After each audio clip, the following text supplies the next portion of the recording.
Hello guys, कैसे हो आप लोग।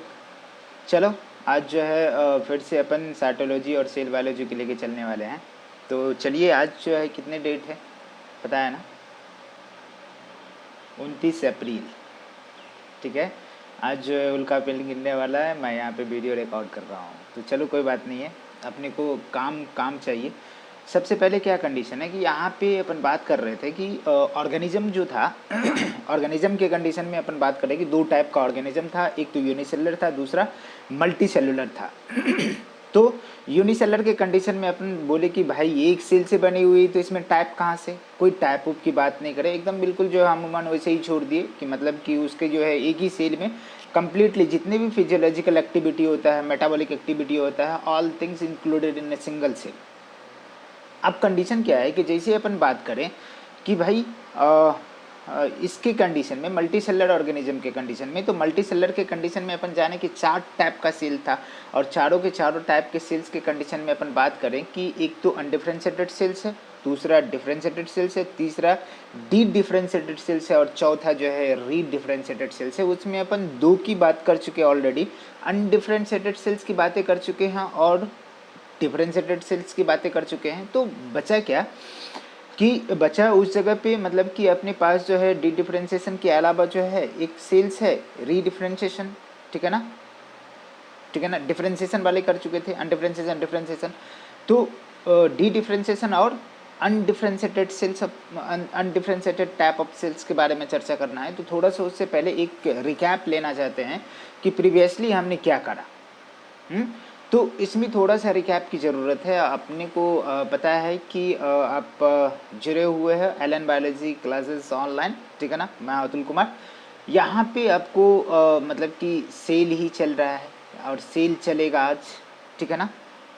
बिल्कुल, मतलब कि अल्टरनेट डे में है अपना, एक दिन 12th वाली चैप्टर आती है, एक दिन जो है 11th वाली चैप्टर आती है।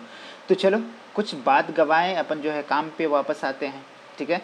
तो काम पे वापस आने के बाद हमें दिखेगा कि यहाँ पे दोनों चीज़ की बातें करेंगे बेटा, कि जो थोड़ा सा रिकेप की बातें करते हैं, रिकैप करते हैं कि क्या क्या कंडीशन था, क्या क्या हमने देखा और कैसे कैसे देखा। तो आपको सबसे पहले मैं बताना चाहूँगा कि यहाँ पे हमने कहा कि सेलुलर ऑर्गेनाइजेशंस के बेसिस पे हम सेलुलर ऑर्गेनाइजेशंस के बारे में बात किए, और पहला नहीं दूसरा टाइप, दूसरा मेथड जो है सेलुलर ऑर्गेनाइजेशंस का। तो इसमें क्या किया हमने, एक सेल लिया, सेल में सेल कोट, साइटोप्लाज्म और न्यूक्लियस को देखा। तीन चीज़ हमने कहा कि कौन करते रहना हर समय। यहाँ पे सेल कोट के कंडीशन में हमने ग्लाइकोकैलिक, सेल वॉल और सेल मेम्ब्रेन को लिया। तीनों के कंडीशन में। अब क्या कंडीशन है यहाँ पे कि ये तीनों के तीनों पाए जाते हैं बैक्टीरिया में, दोनों पाए जाते हैं प्लांट में, और एक लौता सेल कोट जो है मतलब कि सेल मेम्ब्रेन ही पाया जाता है एनिमल सेल्स में। बस इतनी बात किया था। फिर साइटोप्लाज्म की बात करें तो इसमें एक क्लियर फ्लूइड था, क्लियर नहीं कहा जाए तो एक फ्लूइड है, और दूसरा जो है सेल ऑर्गेनेल है, और तीसरा जो है सेल इंक्लूजन है।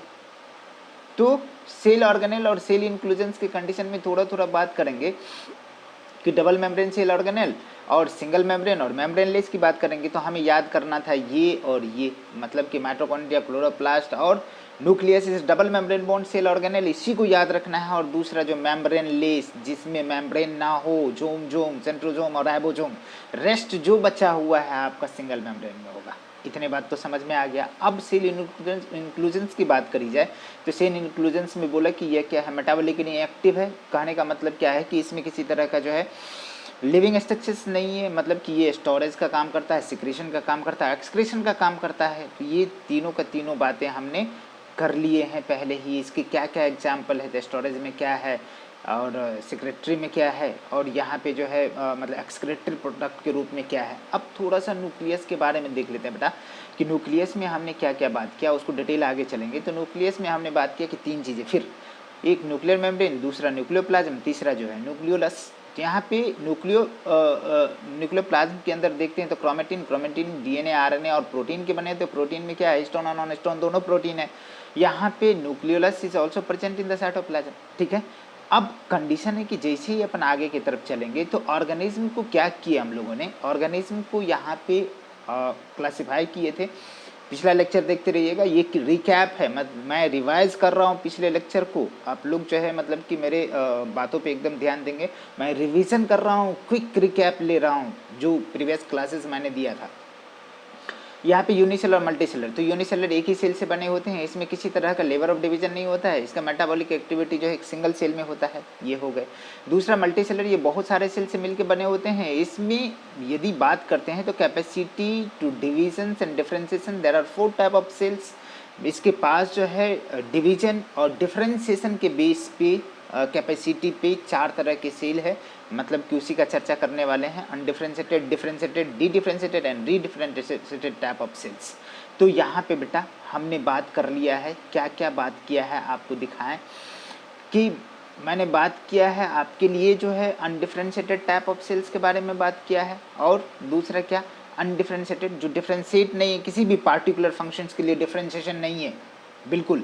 तो मतलब इसमें क्या होगा, सिर्फ और सिर्फ काम क्या करेंगे, ये सिर्फ डिवाइड करेंगे, मतलब कि सिर्फ और सिर्फ इसकी काम क्या होगी, डिवीजन की काम होगी, सिर्फ डिवाइड करेंगे सेल और कोई काम नहीं है। एज फॉर एग्जांपल आपका क्या है भैया, apical cells, apical meristem cells. Undifferentiated cells मतलब कि जो सॉरी यहाँ पे इसको मैंने कहा था काट देने के लिए, अब फिर से काट दीजिए। डिफ्रेंशिएटेड सेल्स के बारे में बात करते हैं तो ये माइटोटिक के बाद जो स्पेशलाइज्ड सेल्स है जिसमें क्या होता है, डिवीजन कैपेसिटी खत्म, ठीक है ना, लॉस हो जाता है। डिस्टिंक्ट इसके स्ट्रक्चर और फंक्शंस होता है, लेकिन डिवीजन कैपेसिटी क्या होता है, नहीं होता है। As for example heart cell, nerve cells, RBC, ये सब के सब में क्या होता है, डिवीजन कैपेसिटी नहीं होता है। तो ये हमारी रिकैप थी। अब चलो अपने मूल्य लेक्चर पे आते हैं। यहाँ पे अपन बात करें तो तीसरे टाइप के सेल्स के बारे में चर्चा करेंगे। जो कंडीशन क्या है बेटा, तीसरे टाइप के सेल्स के कंडीशन में अपन बात करेंगे। थोड़ा सा इसको छोटा करिए, थोड़ा सा छोटा करिए, ठीक है।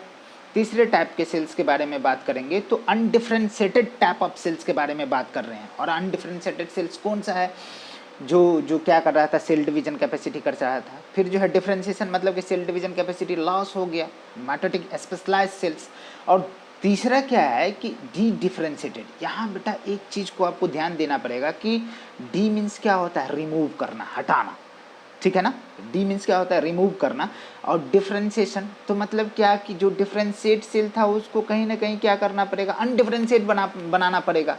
अरे वही बात तो कह रहा है कि डी डिफरेंशिएशन क्या नहीं है, क्या हट रहा है, तो डिफरेंशिएशन हट रहा है, मतलब लेवल ऑफ डिवीजन जो है इसमें स्पेशलिटी क्या और हट रही है। तो कैसा हो जा रहा है, ये अनडिफरेंशिएटेड टाइप का हो जा रहा है। तो differentiated cells is converted into undifferentiated type of cells in case of emergency, ठीक है। जैसे इमरजेंसी हम लोग ह्यूमन बीइंग के कंडीशन में, लेकिन कंडीशन क्या है कि यहाँ पे प्लान के कंडीशन में तो कैम्बियम और इंटरफेसिकुलर कैम्बियम की चर्चा करेंगे। जाइलम फ्लोएम एक रिंग में अरेंज होता है, उसको वास्कुलर बंडल बोलते हैं, ठीक है ना, उसको वास्कुलर कैम्बियम बोलते हैं। तो कैम्बियम के अंदर बहुत सारे सेल्स होते हैं, कॉर्क कैम्बियम, इंटरफेसिकुलर कैम्बियम। दो कैम्बियम के बीच में जो जोड़ने वाले होते हैं उसको इंटरफेसिकुलर कैम्बियम कहते हैं। तो वो जनरली क्या होता है कि पहले तो कैसा था, डिफ्रेंशिएटेड था बीच वाला रे पैरेन्काइमा, और बाद में क्या हो गया कि अनडिफ्रेंशिएटेड हो गया, उनको जो है एक रिंग बनाना पड़ेगा, कैम्बियल रिंग। तो समझ में आ रहा है। तो थोड़ा सा यहाँ पे कहेंगे those specialised type of cells that revert, ठीक है ना, रिगेन मतलब पुनः जो वापस कर लेता है डिवीजन कैपेसिटी को, उस टाइप का स्पेशलाइज्ड सेल जिसमें डिवीजन कैपेसिटी क्या करता है, रिगेन कर लेता है डिफ्रेंशिएटेड सेल्स, तो उसे क्या बोलते हैं बेटा, डी डिफरेंशिएटेड सेल्स बोलते हैं।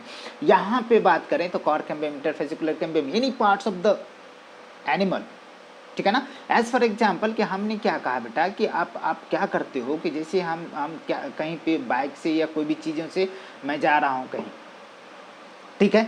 अब कहीं क्या हो गया कि मेरी एक्सीडेंट हो गई, तो एक्सीडेंट क्या होगा, खोपड़ी में चोट लगा, खोपड़ी में जो है नर्व सेल से बहुत सारा डैमेज हो गया। तो भैया अब जो डैमेज हो गया तो कम्प्लीटली डैमेज तो नहीं रहेगा, हम जानते कि डैमेज नहीं रहेगा, उसको रिपेयर करना पड़ेगा, कहीं ना कहीं रिपेयर होगा। तो हमारे जो न्यूरॉन्स होते हैं उसमें जो डिवीजन कैपेसिटी लॉस हो जाता है, लेकिन इमरजेंसी में जो बहुत सारे सेल डेड एंड डैमेज हो गया, उस सेल्स को मरम्मत करने के लिए, रिपेयर करने के लिए क्या करते हैं, उसमें तत्काल क्या भाई रीजनरेशन कैपेसिटी आ जाता है। कहने का मतलब क्या है कि फिर से डिवीजन कैपेसिटी रिगेन हो जाता है। तो समझ में आ गया, इस तरह के सेल हो गया हमारे प्लांट में, जो ये और ये हो गया, ठीक है ना। तो इस टाइप के सेल्स में क्या होता है, डिवीजन कैपेसिटी वापस आ जाता है। डिफरेंशिएटेड सेल्स है, स्पेशल काम कर रहा है, स्पेशलाइज्ड सेल है। अब क्या होता है, डिवीजन कैपेसिटी रिगेन करना पड़ता है, मजबूरी बस। जिसके वजह से इसको क्या बोलते हैं जी, डी डिफरेंशिएटेड सेल्स। चलो बेटा आगे बात करते हैं, चौथे नंबर की बात करते हैं। तो चौथा नंबर के कंडीशन में क्या है जी, री डिफरेंशिएटेड सेल्स। री मतलब क्या होता है, अगेन। री मीन्स क्या होता है, अगेन। अरे री मीन्स क्या होता है, अगेन, पुनः। पुनः कैसा हो गया जी, जो हमने इमरजेंसी कंडीशन में अपने न्यूरॉन को क्या किया, एक्टिवेट किया कि भैया थोड़ा सा क्या करो, तो उसको जो है डिवीजन करो, मेरे को बहुत सारा जो है सेल टूट गया है, उसको रिपेयर कर दो जरा। रिपेयर कर दिया, ऐसा तो नहीं रहेगा कि अब रिपेयर करने के चक्कर में पूरा का पूरा जो है सेल क्या हो जाएगा कि मतलब अब फिर से जो है बनना स्टार्ट हो गया। तो भैया क्या हो जाएगा, वही बात है कि सर से बड़ा, धर से बड़ा सर होगा। अब चलोगे नहीं, क्या करोगे, लुढ़कोगे, गुरुकोगे। तो बिल्कुल वैसा ही करना है, मतलब कि आपको दिमाग में रखना पड़ेगा कि जो अनडिफ्रेंशिएटेड, मतलब कि जो डी डिफ्रेंशिएटेड होगे, कहीं ना कहीं डिफ्रेंशिएट होकर के अपने ऑरिजिन पे पहुंचेगा, जो उसका नेचर है, ना कि वो जो है फिर से जो है डिवीजन करते ही रह जाएगा। तो फिर तो क़यामत आ जाएगा बेटा, क़यामत नहीं आना है।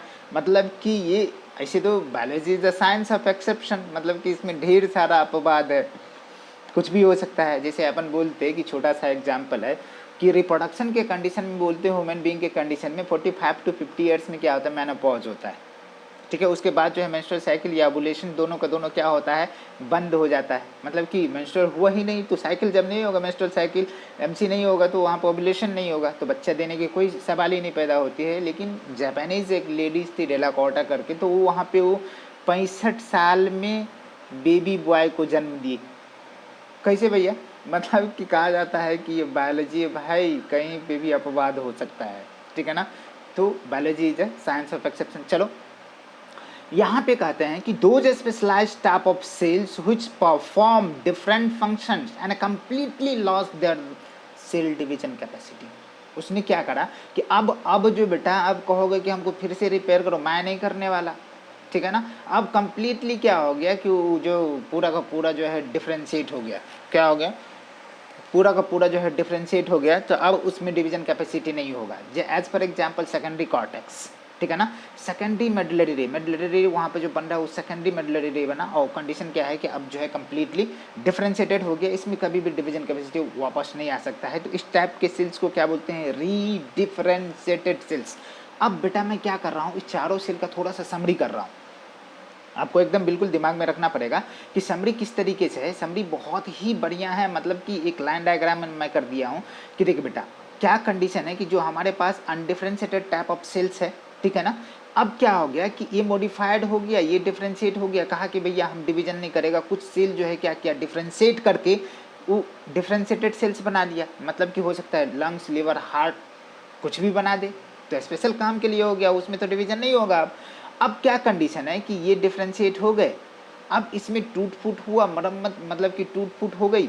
टूट फूट होने की वजह से इसको क्या करना पड़ेगा कि मतलब कि ये जो इस सेल में फिर से क्या हो जाएगा, मतलब क्या हो जाएगा इस सेल में फिर से जो है डिवीजन कैपेसिटी वापस आ जाएगा। तो इसको डी डिफरेंशिएटेड सेल्स कहे। अब जो है डिफ्रेंशिएट करने मतलब कि उसको हीलिंग करने के बाद जो है, जैसे वुंड हीलिंग वगैरह हो गया, करने के बाद ये फिर से वापस अपने ऑरिजिन पे आ जाता है, फिर से पुनः जो है ये डिफ्रेंशिएटेड हो जाता है। मतलब कि जब ये अनडिफ्रेंशिएशन हो गया, मतलब डिफ्रेंशिएटेड सेल जब अनडिफ्रेंशिएटेड हो गए, तो ये डिफ्रेंशिएटेड नहीं रहा, ये कैसा रहा जी, अनडिफ्रेंशिएटेड हो गया। मतलब जो डिफरेंशिएटेड सेल में से क्या हो गया कि मतलब कि रिगेन हुआ डिवीजन कैपेसिटी, मतलब डी डिफरेंशिएशन हो गया, मतलब डिफरेंशिएशन खत्म हो गया, डी मीन्स रिमूव करना, खत्म हो गया। तो कैसा वापस जो है वो किस तरह से बिहेव करेगा, मैंने लिखा है एक्ट्स एज अनडिफरेंशिएटेड सेल्स। इसको समझना पड़ेगा। अब क्या बेटा कि ये डी डिफरेंशिएटेड सेल्स क्या हो गया, फिर से अपना ऑरिजिन पे आएगा और क्या बन जाएगा जी, री डिफरेंशिएटेड, पुनः से ये डिफरेंशिएट हो गया, स्पेशल काम के लिए एक्टिव हो गया। अब क्या करेगा कि अब फिर से क्या हो गया कि मतलब कि ये कैसा हो जाएगा, किस तरह से एक्ट करेगा बेटा, तो अब फिर से वो कैसा एक्ट कर रहा है, डिफरेंशिएटेड सेल्स की तरह एक्ट कर रहा है। तो थोड़ा सा आपको बिल्कुल हमारे साथ साथ बने रहना है, और लाइक बनता है दोस्त, एकदम बिल्कुल किया करो। चलो अब यहाँ पे हम लोग थोड़ा सा बात करते हैं बेटा कि बहुत ही मतलब कि धांसू चीज़ें हैं, मतलब कि an overview of the cells. क्या करना है, ओवरव्यू देखना है। तो एक सेल की जो ओवरव्यू देखते हैं बेटा, तो कुछ नहीं है, मतलब कि एनसीईआरटी में एक टॉपिक बना करके करे हुए हैं। तो उस सेल्स उसमें ओवरव्यू में क्या है, एक पूरे के पूरे सेल्स के ओवरव्यू देखता है। तो उसमें कहा कि भैया चलो हम क्या करते हैं कि एक जो है मतलब कि टिपिकल सेल्स सेलेक्ट करते हैं, चाहे एनिमल को हो या प्लांट का हो। तो उसमें कहा कि दो तरह के सेल अपन देखेंगे कि जिसमें रीजनरेशन कैपेसिटी जो है, डिवीजन कैपेसिटी बहुत ही जल्दी जल्दी हो रहा हो, तो हो सकता है वुमेन चिक सेल, वुमेन चिक सेल, ठीक है। और दूसरा जो है ऑनियन का पिल, छिलका, उस पिल का सेल ले लिया तो उसे पिल सेल कह दिया, तो ये सेल है, ठीक है ना। चिक सेल छोड़ दिया, मतलब को ऑनियन का पिल सेल को लिया और कहा कि ह्यूमन चिक सेल हमने क्या किया, टिक किया, तो इसमें ये टिपिकल है। एनिमल के कंपेयर में क्या है, प्लांट का सेल कैसा है बेटा, टिपिकल है, एक्स्ट्रा है, एक्स्ट्रा कवरिंग है सेल वॉल। अब इसमें ओवरव्यू में देखो तो इनमें एनसीईआरटी ने लिखा है, उसको मैं थोड़ा सा लाइन डायग्रामिक व्यू दिया हूँ जो आपको समझ में आ जाएगा। कहा कि ये ऑनियन है, ऑनियन का मैंने छिलका ले लिया, छिलका का सेल ले लिया, इस सेल को मैंने प्रोजेक्ट करके यहाँ पे दिखाया कि देखो ऊपर में जो मोटी सी कवरिंग होती है उसको क्या कहते हैं, सेल वॉल, CW मतलब क्लास वर्क नहीं, सेल वॉल। उसके नीचे जो होता है एक पतली सी लेयर होती है जिसको बोलते हैं सेल मेम्ब्रेन, मतलब कि just below the cell wall cell membrane is present, ठीक है ना। अब मतलब कि नीचे पतली सी लेयर होती है जिसको पता नहीं उस समय कुछ कहा नहीं, लेकिन आजकल क्या बोलते हैं, सेल मेम्ब्रेन बोलते हैं, और उसके ऊपर में मोटी सी परत होती है उसको क्या बोलते हैं, सेल वॉल। और सेल वॉल के कंडीशन में बोला जाता है बेटा कि सेल वॉल जो है, मतलब कि उसमें लिखा है एनसीईआरटी में, और distinct cell wall as its outermost boundary and just below it cell membrane is present। Cell wall के जस्ट नीचे क्या है जी, सेल मेम्ब्रेन प्रेजेंट है, ठीक है ना।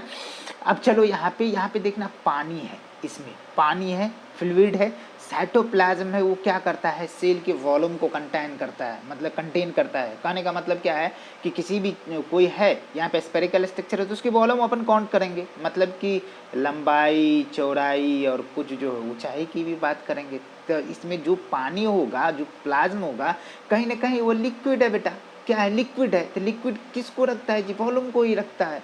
तो cytoplasm contain volume of the cell. Cytoplasm होता क्या है कि साइटोप्लाज्म जो एक semi fluid gel like structure होता है जो हर एक सेल में प्रेजेंट होता है, चाहे प्रोकैरियोटिक सेल हो, चाहे यूकैरियोटिक सेल हो, चाहे बैक्टीरिया का हो, फंजाई का हो, प्रोटिस्टा का हो, एनिमल का हो, प्लांट का हो, किसी का भी हो, सारे के सारे सेल में ये यूनिवर्सल स्ट्रक्चर प्रेजेंट होगा, सेल मेम्ब्रेन और साइटोप्लाज्म। एकदम डिट्टो मारो, ठीक है ना, स्टार मारो, साइटोप्लाज्म और सेल मेम्ब्रेन सारे यूनिवर्सल स्ट्रक्चर है जो सारे के सारे सेल में प्रेजेंट होते हैं। धरती पे जितने भी लिविंग सेल्स है सब में होगा, that's why it is a universal structure of the cell, cell membrane और साइटोप्लाज्म। चलो ये वॉल्यूम को रखता है। अब क्या कर रहा है कि ये semi fluid gel like structure है, और ये क्या कहता है कि बेटा कि ये जो है मेन एरेना है for all the cellular activity. जितने भी सेल में एक्टिविटी हो रहा है, सारे के सारे एक्टिविटी जो है, एक्टिविटी होता है कहाँ पे, साइटोप्लाज्म में। कहा जाता है कि एनसीईआरटी की लाइन है कि cytoplasm is the main arena for all the cellular activity. जितने भी सेलुलर एक्टिविटी होती है, इवन की प्रोटीन सिंथेसिस हो, कोई भी चीज़ें हो, इवन की रिस्पिरेशन हो, इवन की कुछ भी हो, सारे के सारे एक्टिविटी कहाँ, साइटोप्लाज्म। क्योंकि साइटोप्लाज्म में ही सारे के सारे सेल ऑर्गेनेल है, Golgi body, endoplasm, reticulum, nucleus, chloroplast, mitochondria, सब साइटोप्लाज्म में है। तो जो भी फंक्शन करेगा सेल ही करेगा, साइटोप्लाज्म के अंदर वो ऑर्गेनेल करेंगे, ठीक है ना। तो कहाँ पे मेन एरिया है जहाँ पे ढेर सारे केमिकल रिएक्शंस होता है, जिसकी वजह से मतलब कि there is various chemical reactions takes place in the cytoplasm to stay cell in a living state, जिसकी वजह से ये सारे ढेर सारे केमिकल रिएक्शन होने के वजह से सेल कैसा होता है बेटा, जिंदा रहता है। सेल कैसा रहता है जी, जिंदा रहता है, ठीक है ना। मेन एरेना, एरेना का मतलब होता है एरिया, एनसीईआरटी में एरेना लिखा है, जहाँ पे क्या होता है, सारे के सारे सेलुलर एक्टिविटी होता है, जिसके मतलब कि सेवरल केमिकल रिएक्शन होता है, जिसके वजह से cell stay in a living state. ये बातें हो गया। आपका jelly like semi fluid structure है जो यूनिवर्सल प्रेजेंट है, मेन एरिया है, वो वॉल्यूम को रखता है, सेल के वॉल्यूम को कंटेन करता है। अब बेटा आया दूसरा बात कि न्यूक्लियस। तो इसके लिए कंडीशन है कि यहाँ पे साइटोप्लाज्म का टर्म देने वाला साइंटिस्ट का नाम है स्ट्रासबर्गर, थोड़ा सा 1901 1901 इसमें दिया था। चलो कोई बात नहीं, उसकी बात नहीं करेंगे अपन। यहाँ सेल वॉल के भी तो बात कर ही चुके हैं कि credit of discovery of cell wall goes to the Robert Hooke. शुरू में ही सेल मेम्ब्रेन की बहुत सारे हैं, ढेर सारा, अपन पूरा का पूरा जो इसके मॉडल पढ़ने वाले हैं। अब यहाँ पे बेटा न्यूक्लियस के बारे में कहा जाता है कि न्यूक्लियस जो है बेटा डेंस जो है पार्टिकल है, जो परसेंट होता है सेंटर ऑफ द सेल। इसको देखने वाले साइंटिस्ट कौन थे? Robert brown. अरे भैया समझ में आ रहा है ना, रदरफोर्ड मत करना, अरे केमिस्ट्री का न्यूक्लियस का डिस्कवरर है। तो Robert Brown discovered the nucleus of the cell. कितना? 1831 में, 1831 ईस्वी में in orchid root cell. Orchid क्या है? एक प्लांट है, वहां पे देखा। इतनी बात समझ में आ जाएगा। अब चलिए यहाँ पे अपन जैसे ही आगे की तरफ बढ़ते हैं, थोड़ा सा मैं जल्दी रिकेप लूँगा, ठीक है ना। थोड़ा सा वीडियो बड़ा हो जाए बेटा तो कोई फ़र्क नहीं पड़ता है। बहुत सारे बातें करते हैं कि नहीं वीडियो छोटी होनी चाहिए, बहुत तरह की बात है जो मैं नहीं मानता। तो आपको देखना होगा, जो बच्चे को देखना होगा, नीड है। देखो मैं विद इन अ लॉकडाउन मैं चाह रहा हूँ कि आप सबको फ़ायदा हो, तो बिल्कुल लाइक शेयर सब्सक्राइब और कमेंट्स ज़रूर करें, ताकि हमको पता चले कि भैया आपको समझ में आती है कि नहीं, मुझे कंटेंट्स को अपडेट करना पड़ेगा या मुझे जो है एनसीईआरटी को मतलब कि और मॉडिफाई करना पड़ेगा। ये एनसीईआरटी की ही पार्ट है, मतलब कि यहाँ नहीं, उसको समझने के लिए जहाँ एनसीईआरटी मिसिंग है उसको मैं फिल करने का कोशिश कर रहा हूँ। ये सब दिया हुआ है हालांकि सारी चीज़ें, लेकिन कुछ कुछ बातें नहीं है जिसको मैं अपने नोट्स के जरिए जो कंप्लीट कर रहा हूँ। तो टेंशन मत लीजिए, बिल्कुल स्टे विथ अस, ठीक है ना। चलिए यहाँ पे according to the nuclear organisations that 3 type of cells, थोड़ा सा डिफ्रेंशिएट करना चाहेंगे बेटा यहाँ पे कि आपकी एनसीईआरटी बोलती है कि बाबू 2 तरह के डिफ्रेंशिएशन के बेसिस पे, न्यूक्लियर ऑर्गेनाइजेशंस के बेसिस पे, न्यूक्लियस के बेसिस पे, न्यूक्लियस के मेम्ब्रेन के बेसिस पे 2 तरह का सेल होता है। कितने तरह का सेल है? 2 तरह का सेल है, एक तो प्रोकैरियोटिक सेल्स, दूसरा यूकैरियोटिक सेल्स। भला ये क्या होता है? तो according to the NCERT, but Dujardin मतलब कि एक साइंटिस्ट थे डोज, DODG, जिन्होंने कहा कि भैया एक तीसरा टाइप का भी सेल होता है, जिसको क्या कह दिया? मीजोकैरियोटिक सेल। मतलब कहा कि कैसे भैया मीजोकैरियोटिक सेल्स? तो इसमें थोड़ा सा मैं बताना चाहूँगा कि प्रो मीन्स क्या होता है जी? Primitive. Pro means primitive, pro means false. Karyotic मतलब क्या होता है? कैरियोटिक मतलब कैरियन, कैरियन मतलब न्यूक्लियस, जिसका न्यूक्लियस फॉल्स हो, ठीक है ना। तो उस तरह के सेल को क्या बोलते हैं? Prokaryotic cell. चलिए आगे अपन प्रोकैरियोट यूकैरियोट को पूरा डिटेल करने वाले हैं, तो टेंशन मत लीजिए, पूरा डिटेल होने वाला है, ठीक है ना। तो वहाँ पे बात करेंगे बेटा कि कैसे अपन जो है प्रोकैरियोट यूकैरियोट में डिफरेंस करेंगे। प्रोकैरियोट पहले पढ़ेंगे पूरा डिटेल, यहाँ पे थोड़ा सा फ्लैशबैक है आपका, ठीक है। तो चलिए यहाँ पे जैसे ही अपन बात करेंगे कि जिसमें सेल मेम्ब्रेन मतलब कि लैक हो न्यूक्लियर मेम्ब्रेन, मतलब कि मेम्ब्रेन बॉन्ड न्यूक्लियस नहीं होगा, दैट मीन्स कि न्यूक्लियर मेम्ब्रेन क्या होगा? नहीं होगा। लेकिन मीजोकैरियोट में न्यूक्लियर मेम्ब्रेन होता है और यूकैरियोट में न्यूक्लियर मेम्ब्रेन होता है। मतलब कि a cell that have a membrane bound nucleus, a cell that doesn't have a nuclear membrane, ठीक है ना। जेनेटिक मटेरियल कहा जाता है डीएनए का, और डीएनए में एक प्रोटीन होता है बेटा हिस्टोन, जो कि प्रोकैरियोट में नहीं होता है और मीजोकैरियोट में भी नहीं होता है, बट क्या हाँ यूकैरियोट में होता है। तो एक तो कैरेक्टर जो है मीजोकैरियोट और यूकैरियोट का मिला, और एक कैरेक्टर जो है प्रोकैरियोट और मीजोकैरियोट को मिला, बीच वाले सेल को मिला। इसीलिए दोनों के बीच बीच में इसका कैरेक्टर आया, इसीलिए इसका नाम रख दिया क्या भैया? मीजोकैरियोट। इसका बेहतर एग्जाम्पल है डायनोफ्लैजिलेट्स, एक ही एग्जाम्पल है, आपको टेंशन में नहीं लेना है। और प्रोकैरियोट का एग्जाम्पल है बैक्टीरिया, ब्लू ग्रेन एल्गी, फिर जो है अपन PPLO की बात करते हैं। यहाँ पे डायनोफ्लैजिलेट्स और बैक्टीरिया के अलावा जो भी है, गाय भैंस घोड़ा हाथी गधा पेड़ पौधा हम आप सब क्या है जी? यूकैरियोट में है, ठीक है ना। तो चलिए थोड़ा सा रिदम बनाइए, और कुछ नहीं है, जल्दी जल्दी करते हैं अपन, ठीक है ना। तो यहाँ पे सेल ऑर्गेनेल की बात करते हैं। तो पिछले लेक्चर में भी मैंने बात किया होगा कि भैया देखो सेल ऑर्गेनेल क्या होता है। सेल ऑर्गेनेल जो है एक मेटाबॉलिकली एक्टिव और लिविंग स्ट्रक्चर है सेल के अंदर, जैसे एंडोप्लाज्म, रेटिकुलम, गोल्गी बॉडी, ठीक है ना, राइबोसोम, लाइसोसोम, वैक्यूल, क्लोरोप्लास्ट, ये सब बहुत सारा। ये क्या है? मेटाबॉलिकली एक्टिव और लिविंग स्ट्रक्चर है, कैसा लिविंग स्ट्रक्चर है। इसे दूसरा शब्दों में इसका डेफिनेशन दिया little organ of the cell. जैसे ऑर्गन हम में क्या हो गया जी, हाथ हो गया एक अंग, मुंह हो गया एक अंग, कान हो गया एक अंग, आँख हो गया एक अंग, ठीक है ना। तो जैसे स्टमक, लीवर, पेनक्रियास, ये सब क्या है, एक अंग है। उसी तरह से इसमें जो है mitochondria, endoplasmic reticulum, Golgi body एक अंग है, छोटा छोटा अंग है, एक सेल है जिसको नेकेड आई से नहीं देख सकते हैं बिना माइक्रोस्कोप के। उसके अंदर में क्या है, सेल ऑर्गेनेल है, कितना छोटा होगा सोचो। तो little organ of the cell is known as क्या बेटा, सेल ऑर्गेनेल, ठीक है।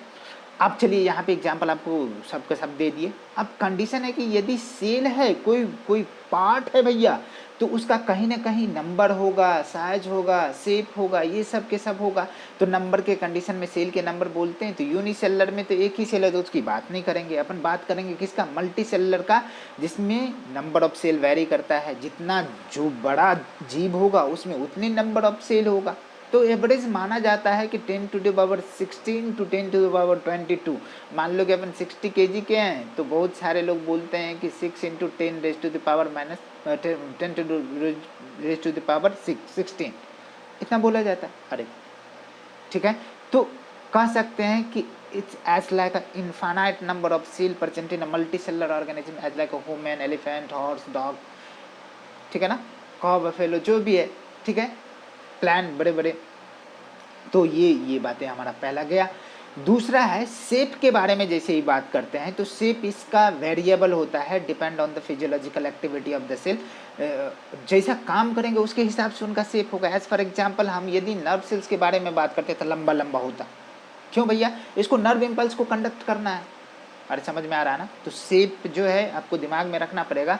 साइज भी वेरी करता है। तो सबसे पहले अपन बात करते हैं यहाँ पे शेप के बारे में चर्चा करते हैं। तो शेप कैसा हो सकता है, ओवल हो सकता है, सर्कुलर हो सकता है, इलोंगेटेड हो सकता है, क्यूबिकल हो सकता है, रेक्टेंगुलर हो सकता है, इलोंगेटेड हो सकता है, सिलेंड्रिकल हो सकता है, बहुत तरह का सेल, इरेगुलर हो सकता है, ब्रांच हो सकता है, बहुत तरह का सेल है। देखिए regular, circular, cuboidal, oval, spindle shaped, irregular, elongated मतलब कि गोलाकार हो सकता है, अंडाकार हो सकता है, लंबवत हो सकता है, शाखित हो सकता है, सिलेंड्रिकल मतलब कि सिलेंडर की तरह हो सकता है, इरेगुलर अनियमित आकार अमीबा की तरह हो सकता है। अरे समझ में आ रहा है ना। तो कौन कौन है ऐसा।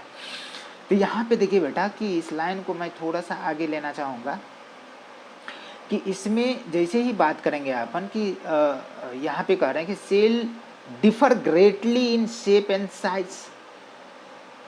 Shape and size and structure. अरे समझ में आ रहा है ना। यहाँ पे देखिए थोड़ा सा छोटा कर लीजिए, ठीक है।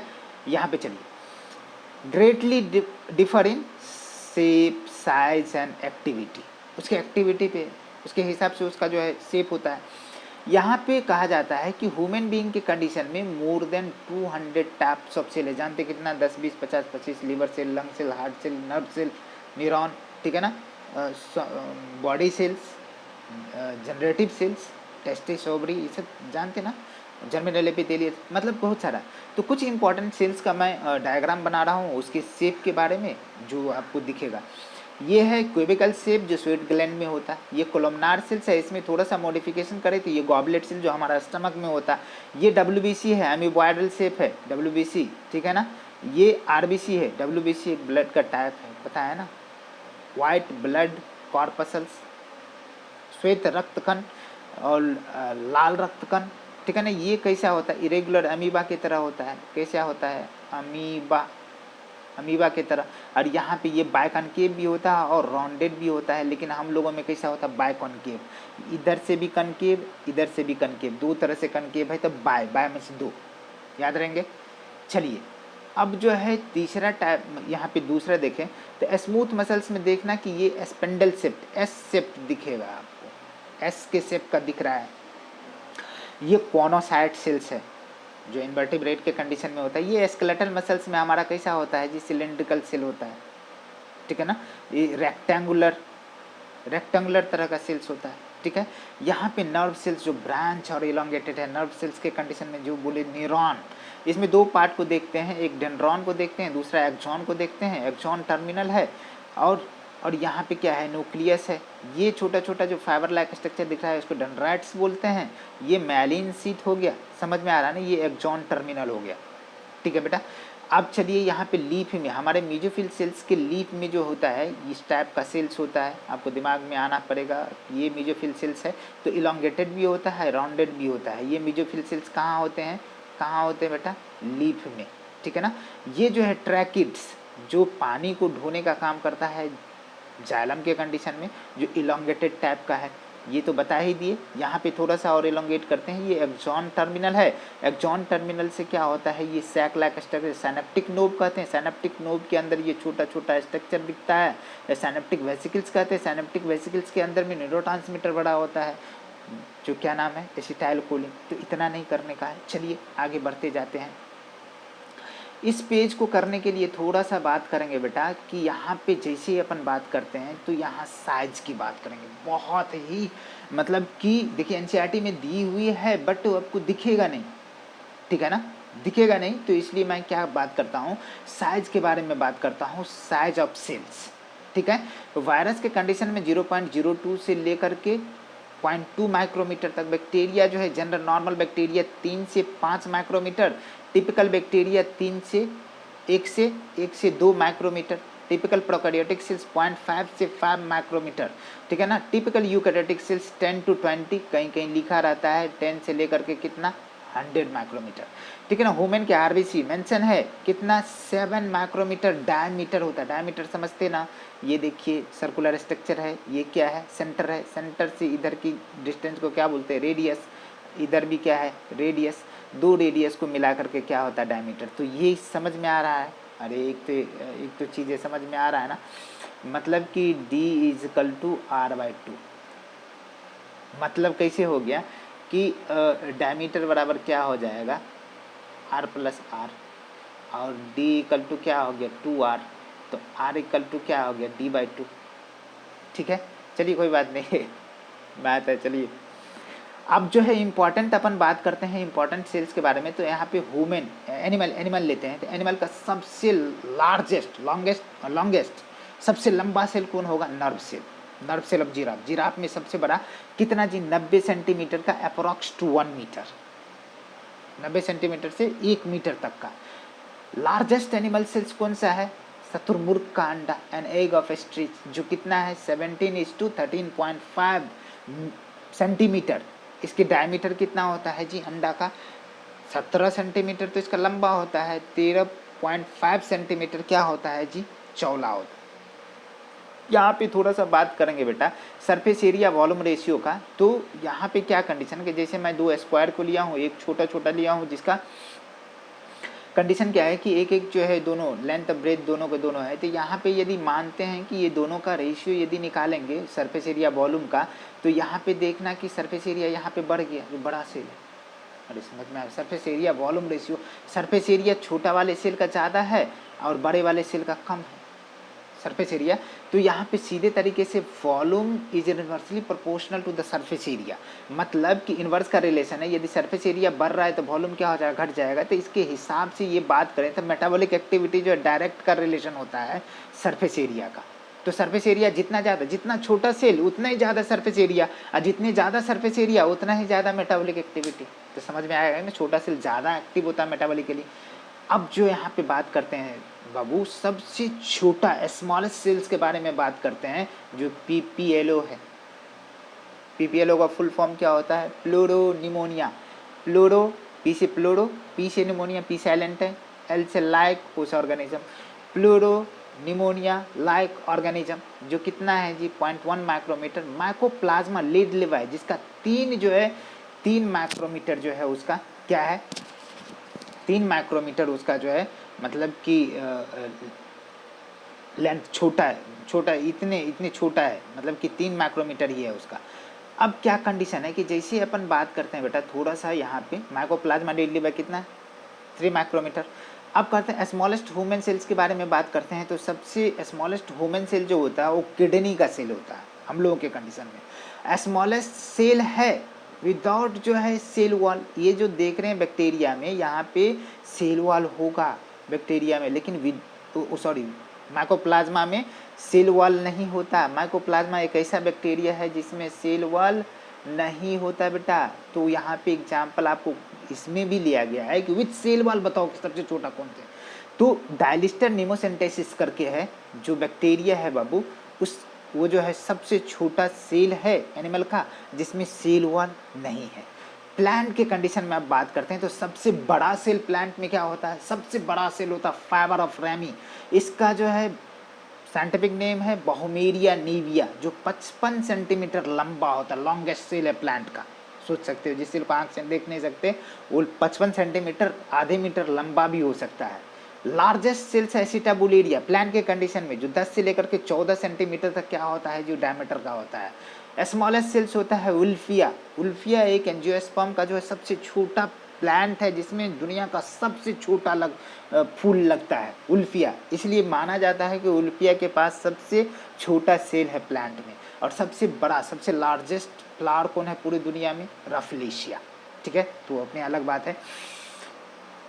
लार्जेस्ट प्रोकैरियोटिक सेल्स की बात करते हैं तो यहाँ पे एस्पायरोलम वोलुटेंट्स के कंडीशन में 15 माइक्रोमीटर उसकी होती है। अब बेटा आगे यहाँ पे बात करेंगे थोड़ा सा, ज़्यादा नहीं, प्रोकैरियोटिक सेल्स को करने जा रहे हैं और प्रोकैरियोटिक सेल्स को धांसू तरीके से अपन करेंगे। आगे आगे आने वाला लेक्चर बहुत इंपॉर्टेंट होने वाला है जो एनसीईआरटी में मेंशन नहीं है बेटा, मैं उसको भी नोट से करूँगा, तो बिल्कुल स्टे ट्यून विथ अस।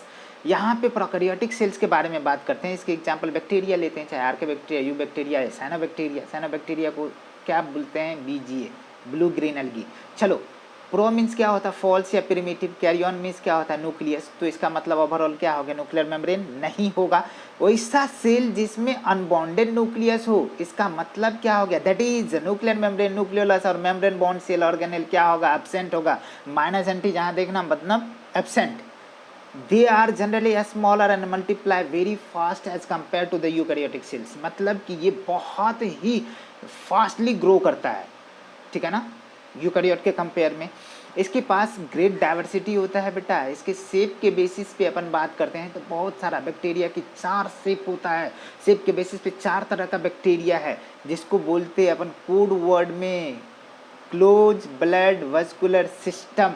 मतलब कि ये तो एक स्पायरोलम होता है, एस से एस सेप्ट होता है। दूसरा वी से क्या हो गया, विब्रियो कोमा सेप्ट होता है। बैसिलस रॉड सेप्ट होता है और कोकस स्फेरिकल सेप्ट होता है। तो आप याद रखिएगा चारों शेप के बेसिस पे 4 तरह का बैक्टीरिया है। क्लोज ब्लड वस्कुलर सिस्टम, ठीक है ना, मतलब कि कोकस, बैसिलस, विब्रियो और स्पायरोलम। Thanks a lot.